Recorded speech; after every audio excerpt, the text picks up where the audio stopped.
Il a écrit son premier livre pour financer ses études.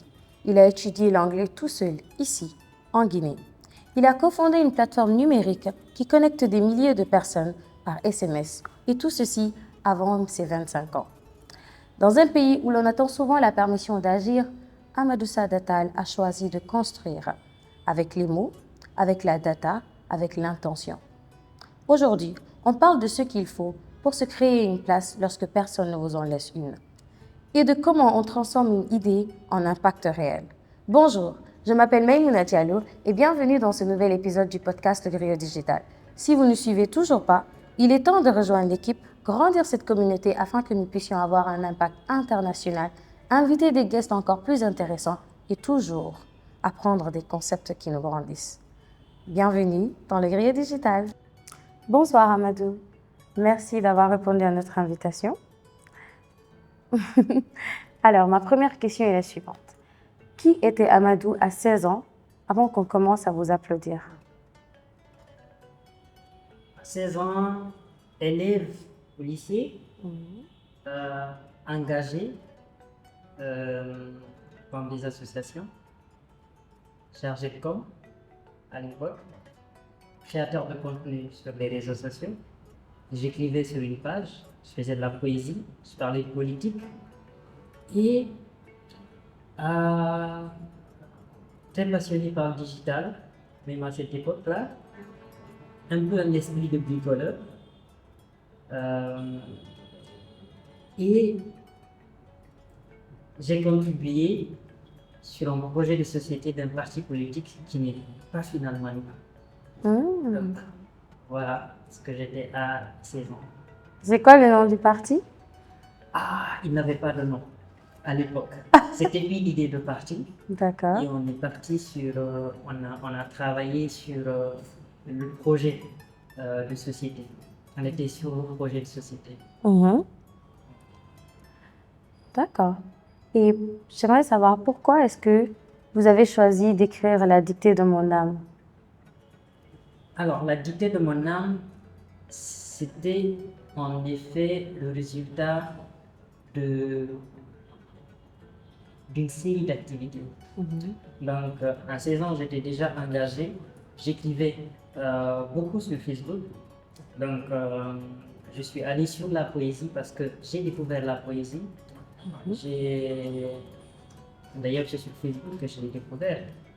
Et je me suis essayé. Et ça a marché. Et, il y a eu de très bons feedbacks. Et j'ai continué à écrire de la poésie. Et à un moment donné, je me suis rendu compte que le message que j'envoyais, c'était sur un canal où le contenu pouvait être assez éphémère. Il y a beaucoup de contenu sur Facebook. Et à un moment donné, il n'y a pas un espace dédié au message que je veux envoyer à ma communauté, à ma cible qui est la jeunesse. Donc, j'ai décidé d'en faire un livre, d'où La dictée de mon âme, qui en fait est en quelque sorte le reflet de la pensée d'un jeune de mon âge. Tu avais quel âge à ce moment? Alors, j'ai commencé à l'écrire quand j'avais 16 ans parce que c'est le contenu de Facebook qui a muté, qui s'est amélioré et qui est devenu le contenu de La dictée de mon âme. Donc, La dictée de mon âme est parue en 2020 et quand je l'ai fait éditer, j'avais 18 ans à cette époque-là. Donc, voilà. Très jeune. Et effectivement, La dictée de mon âme, moi j'avais eu la chance de lire, et j'aimerais quand même qu'on revienne un peu là-dessus, la pensée derrière. Parce que je me rappelle, moi j'avais une des remarques que j'avais eues du livre, c'était surtout l'aspect où il y avait une certaine révolte. Tu voulais dénoncer, voilà. J'aimerais que tu nous parles plus de cela. Alors, moi je suis engagé. Donc je pense que ça a commencé à la fin du collège et au début du lycée. Et cet engagement, il était d'un ordre social. Euh, Social parce que je parlais des faits de société. Donc, je parlais de la jeunesse que je côtoyais. Donc, moi, j'ai beaucoup côtoyé les adultes et j'ai aussi côtoyé la jeunesse. J'étais tout le temps dans un cercle où j'étais le moins âgé et où j'écoutais beaucoup. Donc, je suis très vite, je pense, devenu le résultat de plusieurs expériences. Donc, parce que j'écoutais beaucoup, parce que tout naturellement, quand on est le plus jeune, on est celui qui doit beaucoup écouter et moins parler. Donc, le résultat de cette expérience, plus le résultat de cette culture que j'ai découvert sur Internet, parce que j'ai découvert aussi l'Internet très tôt, et j'ai eu accès à Internet très tôt, et combiné au contenu des livres que j'ai lus, combiné aux, à- aux expériences du cinéma, donc des documentaires que j'ai suivis euh, tout au long de ma jeunesse, ça m'avait euh, ça m'avait créé un état d'esprit. Un état d'esprit qui me permettait de comparer mon écosystème, la société dans laquelle je suis et à d'autres sociétés, qui me permettait de, de, de- d'avoir une opinion euh, plus ou moins euh, plus ou moins claire de ce qui se passe dans mon écosystème. Donc, j'ai très tôt été en mesure de, de dénoncer, de savoir que quelque chose ne va pas dans comment la majorité des personnes autour de moi réagissent face à un sujet. Donc, euh, d'où la dictée de mon art. C'est un recueil de 50 poèmes et ces 50 poèmes, c'est 50 thématiques. Donc, c'est 50 sujets que j'ai décidé d'aborder pour parler des choses que je vis ou que d'autres personnes autour de moi vivent. Donc, et c'est de la politique, c'est de la société, c'est de la, c'est, c'est notre rapport à la culture, c'est notre rapport à la culture occidentale, c'est notre rapport au travail, c'est l'état d'esprit de la jeunesse, de ma génération, le plus souvent, son état d'esprit par rapport au monde du travail, aux opportunités, à ce que c'est la réussite, le succès. Donc, C'est quoi son état d'esprit? Selon toi, c'est quoi l'état d'esprit des jeunes par rapport au travail?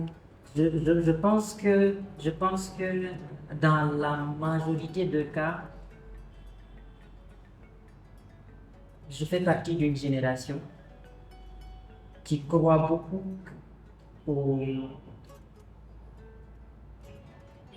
au, qui croit beaucoup au fait que le succès, c'est euh, c'est c'est- c'est- c'est pas en fait le résultat d'un travail dans la patience. Beaucoup de personnes croient que le succès, c'est c'est des relations.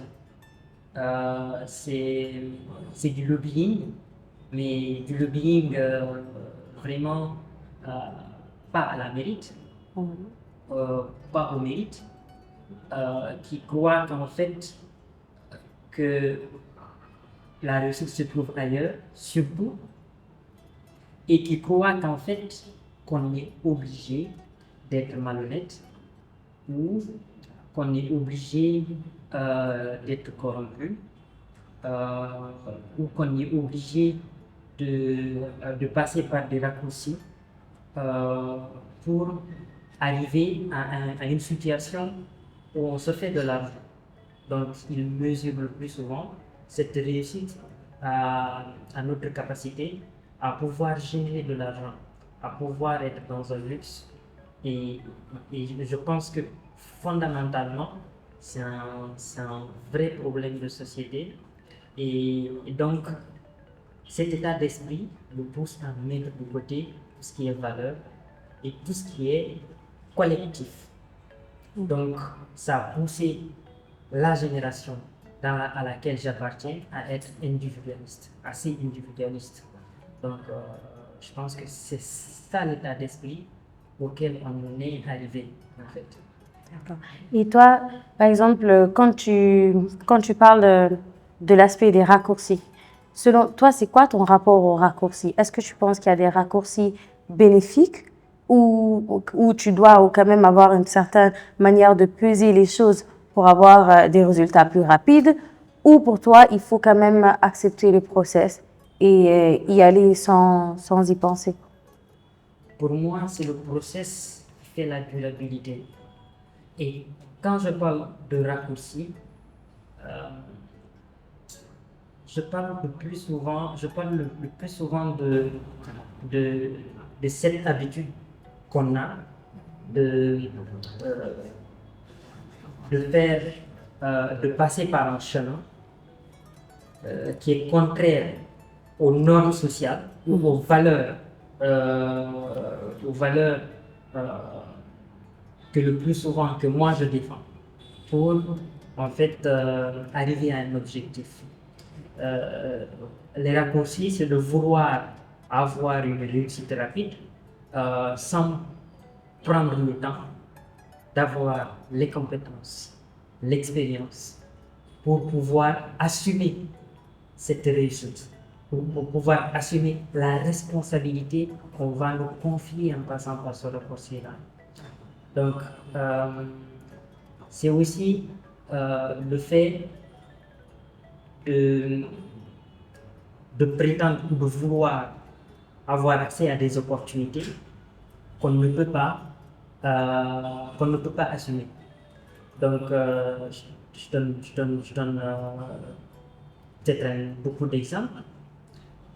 On est dans un écosystème où beaucoup de personnes euh, font de l'Internet un levier ou un moyen pour avoir facilement de l'argent en créant du contenu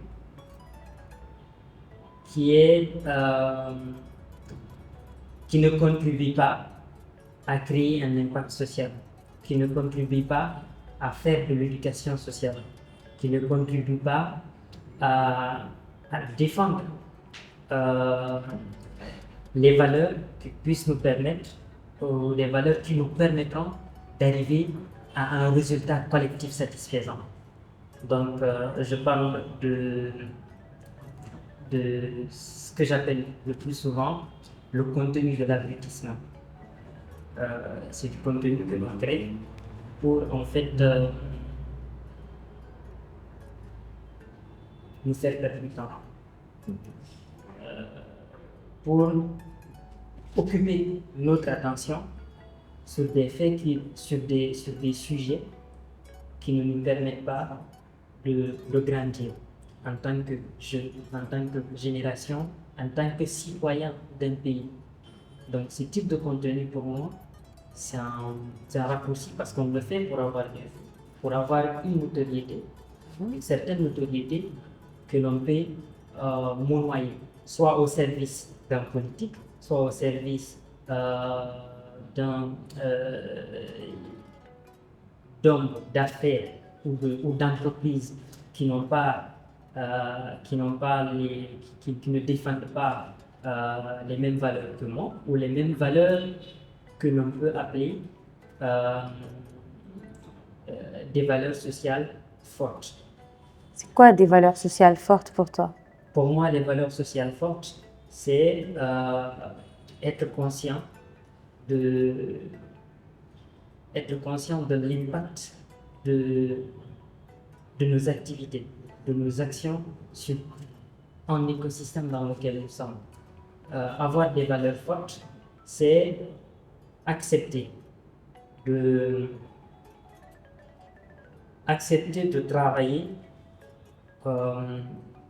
individuellement, accepter de travailler collectivement pour qu'on ait un environnement où il y a de l'éthique, un environnement où il y a du mérite, un environnement où on récompense ceux qui travaillent pour la société, ou ceux qui travaillent durement pour atteindre leurs objectifs, qui le plus souvent sont des objectifs qui ne sont pas que personnels en réalité. Je parle de tous ces acteurs qui essaient de construire un écosystème. Donc, pour moi, ce sont des acteurs qui défendent des valeurs fortes, qui défendent un écosystème où on unit les forces, où on fait en sorte que l'écosystème local émerge. C'est bien qu'on parle d'écosystème, tout à l'heure on en était là. Moi, j'aimerais bien comprendre qu'est-ce qui a amené le tremplin entre la poésie, de la poésie au digital. Parce que oui, c'est clair que tu avais tout cet aspect digital, mais c'était plus de la création de contenu light. Mais aujourd'hui, on parle quand même de cofondateur de Limba SMS, qui a une réelle place dans l'économie ici aujourd'hui. Donc, moi, je veux savoir, qu'est-ce qui t'a permis de faire ce pont-là entre poésie, littérature à développement web? Parce que c'est clairement ça, là. Alors, il faut savoir que avant la dictée de mon âme, j'étais arrivé dans le monde de la programmation. Donc, moi, le bac en 2019, avec la volonté d'aller étudier à l'étranger, avec pour objectif de faire ingénierie des technologies électroniques pour faire une carrière dans l'innovation, déjà dans l'électronique et dans l'innovation, dans le management de l'innovation. Cet objectif-là, ce chemin que j'avais tracé, je ne suis pas parti directement vers ce chemin. Donc, j'ai eu beaucoup de difficultés à matérialiser cette envie-là, à accomplir cet objectif-là. Donc, du coup, j'ai envisagé d'autres chemins que je pensais ou que je pense qui vont me conduire à cette destination finale. Donc, après le bac, choix de la physique à l'université de Gamal, 2 mois de cours, arrêt de mes études pour 2 ans. Donc, j'ai arrêté mes études universitaires pour 2 ans par choix. Donc, je ne me voyais pas atteindre mes objectifs à cette époque-là.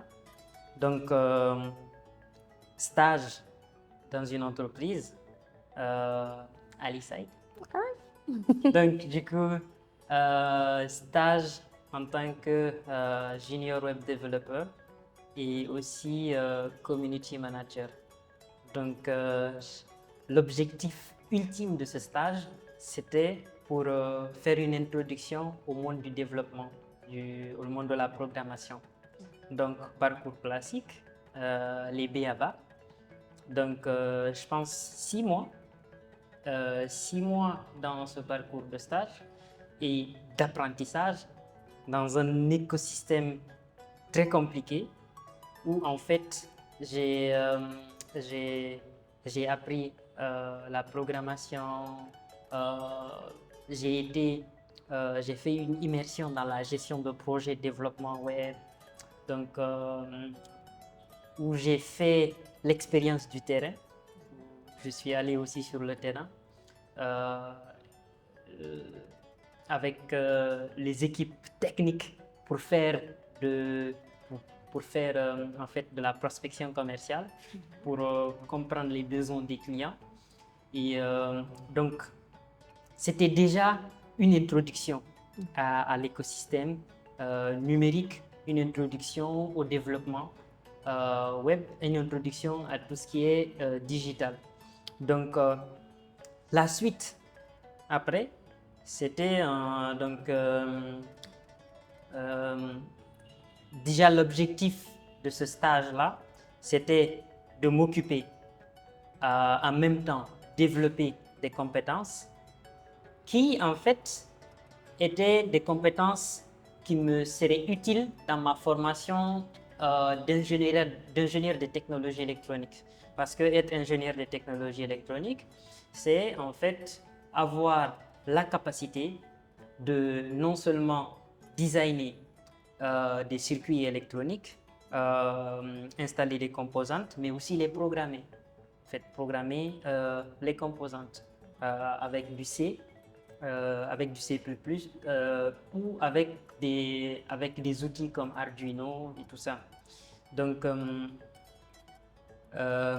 après 6 mois, je voulais trouver une autre méthode pour financer mes études. Parce que pendant ces 6 mois de stage, à côté, je cherchais à avoir du sponsor, je cherchais à avoir des prêts pour financer mes études. Donc, j'avais besoin de 30 000 $ et je n'ai pas pu mobiliser ces 30 000 $ en 6 mois. Ça, c'était pour des études pour aller étudier aux États-Unis. C'est ça, exactement.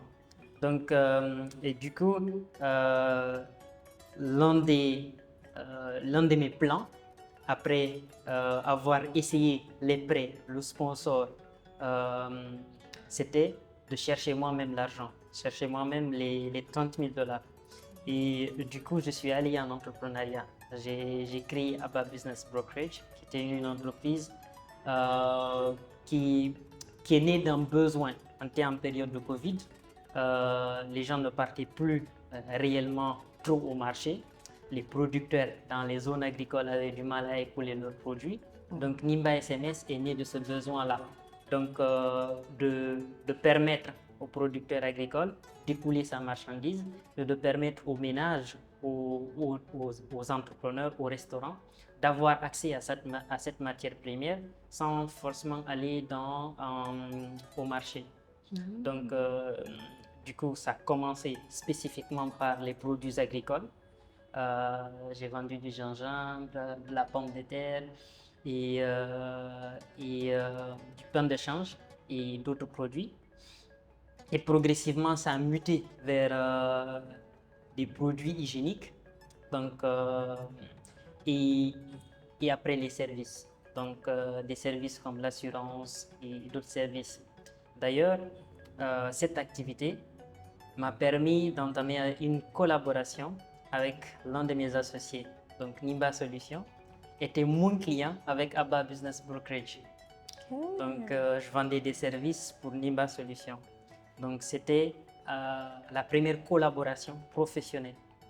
Donc, cette collaboration a conduit à une association sur ce qui deviendra plus tard Nimba SMS. Donc, du coup, j'étais déjà dans le digital avant de venir à la poésie. Et la poésie, c'était un de mes leviers. Et donc, l'entreprise Abba Business Brokerage est l'entreprise qui a sponsorisé le livre La dictée de mon âme, qui a investi son résultat sur le livre. Et le livre était devenu le nouveau, en fait, aussi le nouveau levier avec lequel je voulais faire l'une des options pour financer mes études. Donc, avec le fameux projet, acheter 5000 exemplaires de mon livre pour financer mes études. Je me rappelle donc, ça. ce projet aussi, malheureusement, n'a pas abouti. Et donc, finalement, après 2 années dans cette recherche de fonds pour financer mes études, j'ai décidé de rester. Donc, j'ai décidé de rester et avoir un autre plan. Donc, du coup, ce plan-là, c'était de faire des études en business administration dans un cursus anglophone et de développer des compétences parallèles en gestion de projet, en développement et tout ça, pour pouvoir arriver à l'objectif initial qui était d'avoir une carrière dans le management de l'innovation. Donc, et aujourd'hui, je suis carrément dans cet écosystème de management de l'innovation. Donc, qui commence avec un projet où j'ai pris la main dans sa phase R&D avant que ce soit spécifiquement une entreprise. Et donc, aujourd'hui, c'est une entreprise qui fait beaucoup d'innovation qui rajoute beaucoup de services pour répondre à des besoins spécifiques et qui est en train de répondre à des vrais besoins sur un marché en pleine éclosion, sur un écosystème en pleine éclosion. Donc, voilà. Bravo, je t'écoute, je suis fascinée dans le sens où je vois derrière quelqu'un qui n'accepte pas de se faire abattre. En mode, OK, s'il n'y a pas cette solution-là, je vais trouver des tremplins et je vais y aller. Ça va peut-être régler le problème. J'essaie avec ce... Et après, à partir de cette solution-là, je vais pouvoir sauter pour aller de l'autre côté. Et ça, c'est... Je respecte tellement ce type de comportement en une personne. Surtout quand je vois que c'est une personne jeune. Je pense que ça nous manque beaucoup, comme tu l'as expliqué au début. On a tendance à vouloir, et ça même c'est les réseaux sociaux déjà, je pense que c'est à cause de ça, on a grandi avec les réseaux sociaux. Donc cette gratification instantanée, on commence à l'avoir en nous et on pense que c'est normal en quelque sorte d'avoir des résultats très vite alors qu'il y a un process derrière. Et parfois on va se faire abattre, mais la plus belle des choses, c'est de voir la personne se relever et trouver des solutions dans le tas, encore et encore. Donc bravo. Et par rapport à cela, donc en parlant de Nimba SMS, moi je suis curieuse de savoir à quoi ressemblait la première version en termes d'interface, parce que j'imagine que ça a quand même évolué depuis le début. Si tu peux m'en parler un peu. Alors, basiquement, Nimba SMS, dans sa première version, c'était une application web qui permettait à un client de se connecter, d'acheter des SMS, des packs SMS, de demander nom d'expéditeur et d'envoyer justement des SMS, en SMS individuel ou des campagnes. Et et progressivement, la solution a muté. On a rajouté des fonctionnalités qui permettent de faire des intégrations, donc de connecter un système existant, un logiciel, une solution de core banking d'une banque par exemple, une application mobile, à notre solution pour permettre en fait d'automatiser depuis le système du client. Donc, et ça c'était les premières versions. Et progressivement, en termes de UX, en termes de UI, ce sont des améliorations continues pour s'adapter au mindset ou en fait au paradigme de l'utilisateur. Parce que Nimba SMS, c'est une solution qui est née pour répondre à des besoins spécifiques. C'est une solution qui est le résultat de beaucoup de constats et qui est le résultat d'un projet de recherche et développement qui est toujours en cours en réalité, qui est toujours en train de continuer par des itérations, par des retours du marché, par des besoins qui changent. Mais surtout, c'est un produit qui s'adapte aux besoins de sa cible principale, de sa cible stratégique qui est la petite et moyenne entreprise, qui aujourd'hui est dans un écosystème qui est en transition du numérique, qui est en train de connaître l'utilisation de par tous les fronts, du digital, des outils numériques, de l'Internet et de tout ce qu'il y a autour. Aujourd'hui, on parle d'intelligence artificielle.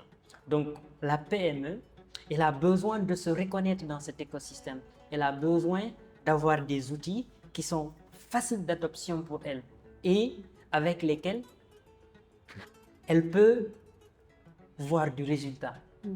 Donc, c'est ça l'objectif de Nimba SMS. Donc, faire en sorte que la PME, elle comprenne l'utilité de Nimba SMS, comment Nimba SMS la permet d'être active dans cette transition du numérique, comment notre solution permet à cette PME d'améliorer à travers cet outil numérique sa qualité de service client et donc ses ventes et donc sa survie, ses chances de survie. Parce que, attention, on est dans un écosystème où des chiffres officiels de la PIB montrent que 70% des entreprises meurent au bout de 3 ans. Donc, ces entreprises-là, elles ont besoin d'une seconde chance. Et cette seconde chance, c'est une solution qui évolue progressivement, qui les intègre et qui les montre comment elles peuvent vivre durablement, comment elles peuvent améliorer leur qualité de service durablement. Et vous, comment vous faites ça? On le fait par le développement continu, on le fait par la compréhension progressive des besoins du marché, donc de cette cible spécifique. On le fait par l'éducation. Aujourd'hui, on est dans un écosystème en pleine éclosion. Il y a beaucoup de startups qui sont en train de naître, mais le marché est encore vide sur tous les secteurs. La fintech, on a vu beaucoup d'entreprises de fintech entrer sur l'écosystème, entrer dans le marché de l'écosystème récemment. Mais quand on prend le taux d'inclusion financière, quand on prend le nombre de personnes que l'on peut considérer incluses financièrement, ce taux-là, il est très faible. Parce qu'aujourd'hui, on utilise les wallets, on utilise le mobile money pour faire des transferts le plus souvent. On ne l'utilise pas pour acheter des services, pour acheter des produits. Donc, et ça, l'inclusion financière passe par ça. Donc, aller en fait être du cashless. Aujourd'hui, on est encore une grosse société de cash où, en fait, même quand on utilise les wallets, le plus souvent, les actions les plus courantes, c'est faire dépôt ou retrait, en fait. Donc, ça veut dire que, quelque part, il y a un besoin d'éduquer pour dire que il n'y a pas que le dépôt et le retrait. Il faut, en fait, consommer. À partir des wallets, il y a des services que vous pouvez acheter. Il y a, en fait, des avantages, il y a du confort qu'il y a dedans à utiliser ces wallets-là pour des services. Il y a en fait un historique bancaire que vous pouvez développer. Et cet historique bancaire peut vous permettre d'avoir accès à des avantages. Aujourd'hui, on a vu Orange Money venir avec Orange Microfinance. Et Orange Microfinance donne des avantages aux utilisateurs de Orange Money qui ont un historique en réalité. Donc, cette capacité ou en fait ce potentiel d'inclusivité pour avoir accès aux prêts par exemple, ça nécessite qu'on utilise le wallet au-delà du dépôt et du retrait en fait. Et c'est seulement qu'en le faisant qu'on parle d'inclusivité ou qu'on parle d'inclusion. Donc, et quand on ramène aux autres services, comme les services marketing, c'est à peu près la même chose. On a besoin d'éduquer au customer care, donc d'éduquer à la relation client. Aujourd'hui, la plupart des entreprises ont un service à la clientèle catastrophique. Et ça tue les entreprises, ça fait qu'elles ne durent pas sur le marché. Parce que un client, il est plus coûteux à acquérir. Et en fait, il est très coûteux à acquérir. Mais c'est moins coûteux de l'entretenir. Donc, le customer care permet de réduire les coûts opérationnels, les coûts qu'on injecte dans le marketing pour acquérir un client. Quand on le traite bien, il achète plusieurs fois. Il ramène des clients pour l'entreprise. Donc, l'entreprise gagne plus en réalité. Donc, cette entreprise-là, elle a besoin de comprendre cela. Et nous, aujourd'hui, Nimba SMS, au-delà du produit qui le permet d'améliorer le customer care, on le fait comprendre la nécessité d'avoir un customer care, d'avoir un service à la clientèle, de prendre soin du client de bout en bout, en le donnant notamment la bonne information pour prendre chaque décision en réalité. Donc, ça, on le fait à travers le multicanal. On le fait à travers le SMS. Donc, initialement, c'est le SMS. Et bientôt, le WhatsApp et le mailing. Et tous les services, toutes les fonctionnalités qui vont se rajouter à ces canaux-là, qui vont permettre au client de mesurer en fait son résultat de l'utilisation de notre produit. Donc voilà toutes ces approches-là qui sont combinées pour arriver à l'objectif ultime de développer en fait les habitudes de consommation de ces types de produits pour améliorer en fait les paradigmes de la gestion de clientèle dans notre écosystème. Ce que vous venez d'entendre est la preuve que les limites sont souvent qu'un mirage. Alors, il est temps de vous débarrasser de ces barrières qui vous empêchent d'aller de l'avant. Amadou nous a prouvé encore une fois qu'il est possible de réussir en Guinée, qu'il est possible de se donner les moyens pour y arriver ici. Donc, n'attendez plus. Je remercie encore Amadou pour sa lucidité, pour sa vision et pour son courage. Et à vous aussi qui nous écoutez, je vous remercie énormément en espérant que cette conversation vous a rapporté quelque chose. Et je vous attends pour la prochaine fois. N'oubliez pas de vous abonner sur nos différentes plateformes, YouTube, Spotify, Instagram et Facebook. À très bientôt!